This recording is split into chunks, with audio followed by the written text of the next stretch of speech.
Welcome to African Heroes, where we bring you inspirational and motivational speeches from our heroes.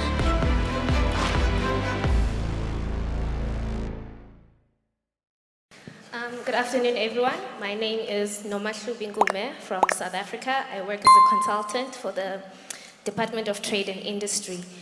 And my question to His Excellency is, what is your succession plan for Rwanda?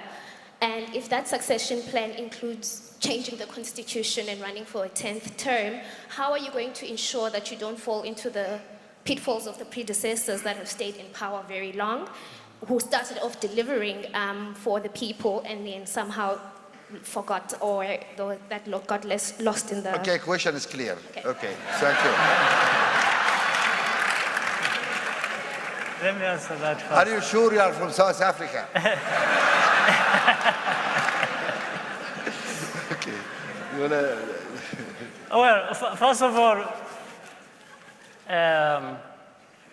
there is the good question of possibility of falling in the pit and we don't deliver as we have been.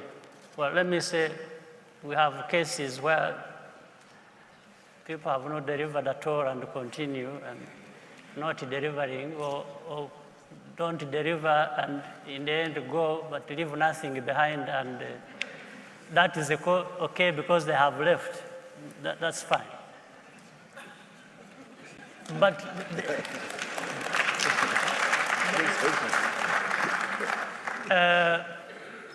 but the succession plan is not mine. If it had been mine, in fact, I would not be here now. I would have left, because that's what I intended to do. I intended to serve the 2 terms I was supposed to serve and leave. That had been my intention, and it's clear. I don't have to keep defending myself on it.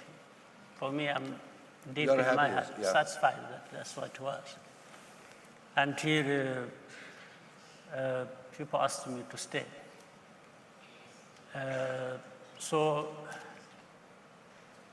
And even took some time before I accepted, but finally I accepted. And I accepted because of some history, the history of where my involvement in the business of politics or even being a leader started from. It started from, maybe it should not have been there, it started from the situation I was in even from childhood. When I grew up, participated in the struggle, and we were just looking for a country, for rights as other people have, and that's how I got involved in the armed struggle. First I was in Uganda, then Rwanda, then... I wasn't doing that to become president. I never even dreamt I would be president until it actually happened. In fact, even when there was opportunity to be president, I chose not to be. In '94, when whatever happened had happened, my party, which had taken it for granted that I was going therefore to take the helm and be the leader, I told them they needed to look for somebody else. I told them that I wasn't prepared for it. It's not even what all along I was fighting for. So that's how they chose another president. And at that time, I became vice president and Minister of Defense. So later on, the president who had been elected then selected to be there in my place, had problems with the parliament. They impeached him, they removed him. Then they came back to me and said, this time you are not going to say no. I said, fine. That's the vice president already had some training. I had already found some bearing. Yes. So anyway, so many things happened after that until recent. So succession is going to come out of what is happening in my country. where we have come from, where we are, and up to a point, in fact, today it is as if I've been left to decide when I should go. And I want to assure the lady there that making that decision will not be very difficult. I won't have to, if people were to tell me to stay and I'm not convinced, for example, if I had reached a stage, if I were to reach a stage where, and I won't reach that stage, where people would tell me to continue, when I am one person who, let me not offend people, but I know when I still have some strength to do what they expect me to do. Yeah.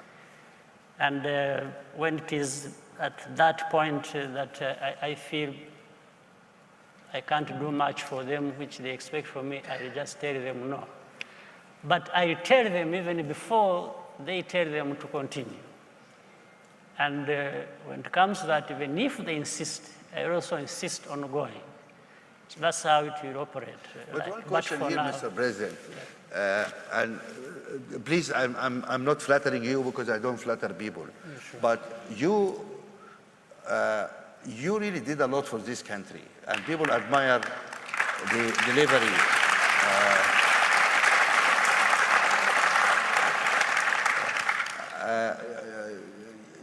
What you have made out of this country. People admire that. Then you have been also a great African leader, paying attention to the African issues, whatever it is, with the international, corruption issues, justice issues, climate issues, whatever.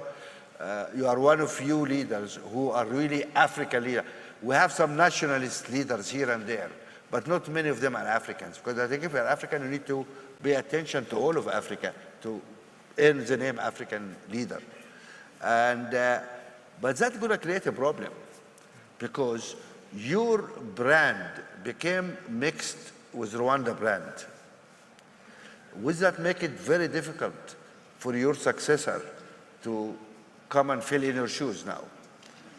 You'll be seen now like a father of the nation. You know everybody in the world. You led the country. You managed this transformation. Would that not be a difficult transformation when you pass to successor? Depending on how you look at it. First of all, everyone has their shoes. Yeah.